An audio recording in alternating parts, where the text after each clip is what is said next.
Hello. അപ്പോൾ കുറേ ദിവസമായി ഞാനൊരു വ്ളോഗൊക്കെ ഇട്ടിട്ട് ഈ ഒരു വീഡിയോ എടുത്തിട്ട് കുറേ ദിവസമായിട്ടുണ്ടായിരുന്നു. പിന്നെ കോളേജിലൊരു പ്രോഗ്രാമിൻ്റെ ഒക്കെ തിരക്കായതുകൊണ്ട് ഇപ്പോഴാണ് എഡിറ്റ് ചെയ്യാൻ വേണ്ടി സമയം കിട്ടിയത്. അപ്പോൾ എനിക്കിപ്പോൾ ഓർത്തോയിലാണ് പോസ്റ്റിംഗ് ഉള്ളത്. അപ്പോൾ നമുക്ക് OT ഉണ്ടായിരുന്നു. അപ്പോൾ തലേന്ന് തന്നെ പറഞ്ഞിട്ടുണ്ടായിരുന്നു ഇന്ന് OT ഉണ്ടെന്ന്. അപ്പം ഞാൻ രാവിലെ തന്നെ നമ്മൾ OTയിൽ ഇടാൻ വേണ്ടി സ്ക്രബും ചപ്പൽസും എടുത്ത് വെക്കുകയാണ്.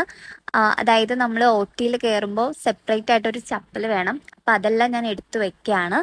പിന്നെ അതിൻ്റെ കൂട്ടത്തിൽ ഞാൻ ഈ ഒരു ക്ലിപ്പ് കൂടെ എടുത്തു. കാരണം നമ്മൾ OTയിൽ കയറുന്ന സമയത്ത് ഹെയർ പുട്ടപ്പ് ചെയ്യണം. അപ്പം അതിനു വേണ്ടി അതുകൂടെയൊക്കെ എടുത്ത് വെച്ച് സെറ്റാക്കി.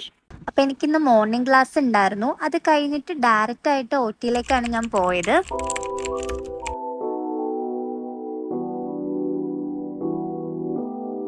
പിന്നെ നമ്മളെല്ലാവരും പോയി ഡ്രസ്സ് മാറി സ്ക്രബെല്ലാം എടുത്തിട്ടു.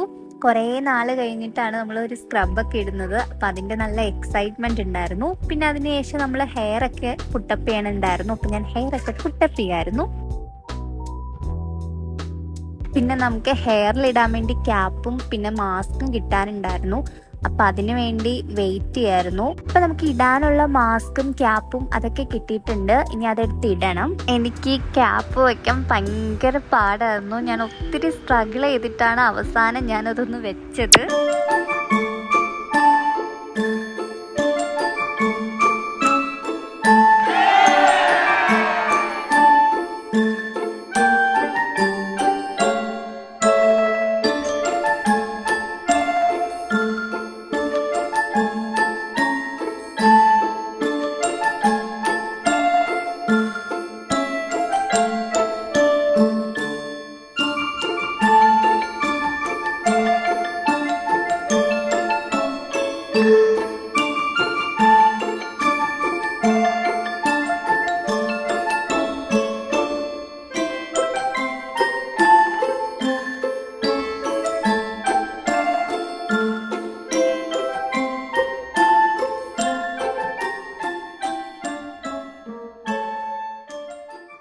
അങ്ങനെ ഞാൻ റെഡി ആയിട്ടുണ്ട്.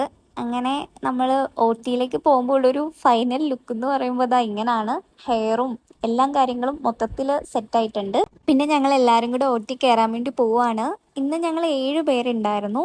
7 പേരായിട്ടാണ് നമ്മൾ കാണാൻ വേണ്ടി പോകുന്നത്.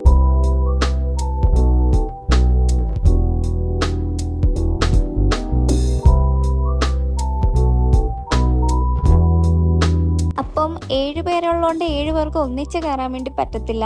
അതുകൊണ്ട് തന്നെ ഞങ്ങൾ രണ്ട് പേര് വീതമായിരുന്നു കയറിക്കൊണ്ടിരുന്നത്. അപ്പോൾ 2 പേരകത്ത് നിൽക്കുമ്പോൾ ബാക്കി ഞങ്ങൾ പുറത്ത് നിൽക്കുകയായിരിക്കും. അങ്ങനെയായിരുന്നു. അപ്പോൾ എൻ്റെ ടൈം ആയപ്പോൾ ഞാൻ പ്രൊസീജിയർ കയറി കണ്ടു. അപ്പം നമ്മൾ ഒരു തവണ കയറുമ്പോൾ ഒരു അരമണിക്കൂർ അല്ലെങ്കിൽ ഒരു 3/4 മണിക്കൂർ നിൽക്കും. അപ്പോൾ നമുക്ക് ആവശ്യത്തിന് കാണാനുള്ള ടൈമുണ്ട്. പക്ഷെ കണ്ടിന്യൂസ് ആയിട്ട് കാണാൻ വേണ്ടി പറ്റാത്തതിൻ്റെ ബുദ്ധിമുട്ടും കാര്യങ്ങളുണ്ട്. പിന്നെ അതുകൊണ്ട് നമ്മൾ ടോപ്പിക്സ് പിന്നെ യൂട്യൂബിലും പിന്നെ അതുപോലെ ഗൂഗിളിലൊക്കെ എടുത്തിട്ടാണ് ബാക്കി ഞങ്ങളിരുന്ന് ഡിസ്കസ് ചെയ്ത് നോക്കുമായിരുന്നു. അപ്പോൾ 1 മണിയൊക്കെ ആയപ്പോഴേക്കും നമ്മുടെ പ്രൊസീജിയർ കഴിഞ്ഞിട്ടുണ്ടായിരുന്നില്ല. പക്ഷെ നമുക്ക് ഉച്ച കഴിഞ്ഞിട്ട് ക്ലാസ് ഉള്ളതുകൊണ്ട് തന്നെ നമ്മൾ പിന്നെ അവിടെ നിന്ന് നേരത്തെ ഇറങ്ങി. പിന്നെ വീണ്ടും നമ്മൾ OTന്ന് ഇറങ്ങിയിട്ട് ഇനി നമ്മൾ ഡ്രസ്സൊക്കെ മാറണം. അതിനു വേണ്ടി പോവാണ്.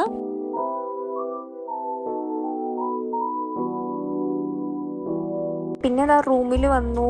മാസ്കും ക്യാപ്പൊക്കെ ഇടാനാണ് പാട്, മാറ്റാൻ എളുപ്പമായിരുന്നു. അപ്പം അതൊക്കെ എടുത്ത് മാറ്റി സേഫായിട്ട് ഡിസ്പോസലൊക്കെ ചെയ്തിട്ടുണ്ട്.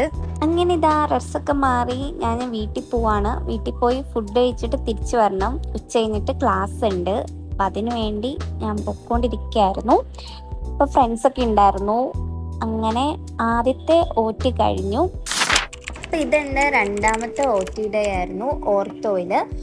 നമ്മൾ കുറേ കുട്ടികളുള്ളതുകൊണ്ട് തന്നെ നമ്മൾ റോൾ നമ്പർ അനുസരിച്ചിട്ടാണ് ഓരോ ദിവസം ഓരോരുത്തരാണ് OTയിൽ പോകുന്നത്. അങ്ങനെ ഒരു റൗണ്ട് കഴിഞ്ഞിട്ട് അടുത്ത രണ്ടാമത്തെ റൗണ്ട് എൻ്റെ ചാൻസ് വന്നു. അപ്പോൾ ഇന്നത്തെ പ്രൊസീജിയർ എന്ന് പറയുന്നത് ഞാൻ ഏറ്റവും കൂടുതൽ കാണണമെന്ന് വിചാരിച്ചതാണ്. കാരണം ഓർത്തോയിലെ ഏറ്റവും ഇമ്പോർട്ടൻ്റ് ആയിട്ടുള്ള കുറച്ച് പ്രൊസീജിയേഴ്സ് അല്ലെങ്കിൽ ഒരു UG ലെവലിൽ നമ്മൾ മസ്റ്റായിട്ട് അറിഞ്ഞിരിക്കേണ്ട കുറച്ച് പ്രൊസീജിയേഴ്സ് ഉണ്ട്, അല്ലെങ്കിൽ കണ്ടിരിക്കേണ്ടതായിട്ടുള്ളത്. അപ്പോൾ അതിലൊന്നാണ് ഇത്. ORIF എന്ന് പറയും, open reduction and internal fixation അങ്ങനെയാണ് പറയുന്നത്. അപ്പൊ അതെന്തായാലും കാണണമെന്നുണ്ടായിരുന്നു. അപ്പൊ അതാണ് ഇന്നത്തെ പ്രൊസീജിയർ എന്ന് പറയുന്നത്. അപ്പൊ ഇന്ന് എനിക്ക് 2 സർജറി കാണാൻ വേണ്ടി പറ്റി. ഒന്ന് ഓറിഫും പിന്നെ oral and Maslow facial surgery, 2 surgery കാണാൻ വേണ്ടി പറ്റി. അത് കഴിഞ്ഞിട്ട് വീണ്ടും ഉച്ച കഴിഞ്ഞ് ക്ലാസ് ഉണ്ടായിരുന്നു, ഒഫ്താല ക്ലാസ് ആയിരുന്നു. അത് കഴിഞ്ഞ് ഞങ്ങൾ ഫ്രണ്ട്സ് ഒക്കെ ആയിട്ട് വെറുതെ കുറച്ചേരൊക്കെ നിന്ന് സംസാരിച്ചിട്ട് വീണ്ടും തിരിച്ച് വീട്ടിൽ വന്നു. അന്നത്തെ ദിവസം വീട്ടിൽ വന്നിട്ട് കോളേജിൽ ഒരു പ്രോഗ്രാമിന്റെ പ്രാക്ടീസ് ഉണ്ടായിരുന്നു. അതിന് വേണ്ടി പോകാൻ വേണ്ടി സെറ്റ് ആവുമായിരുന്നു. അപ്പൊ അത്രേ ഉണ്ടായിരുന്നുള്ളൂ ഈ ഒരു വ്ളോഗ് എന്ന് പറയുന്നത്. അപ്പൊ അടുത്തൊരു വീഡിയോയിലേക്ക് കാണാം. ബൈ.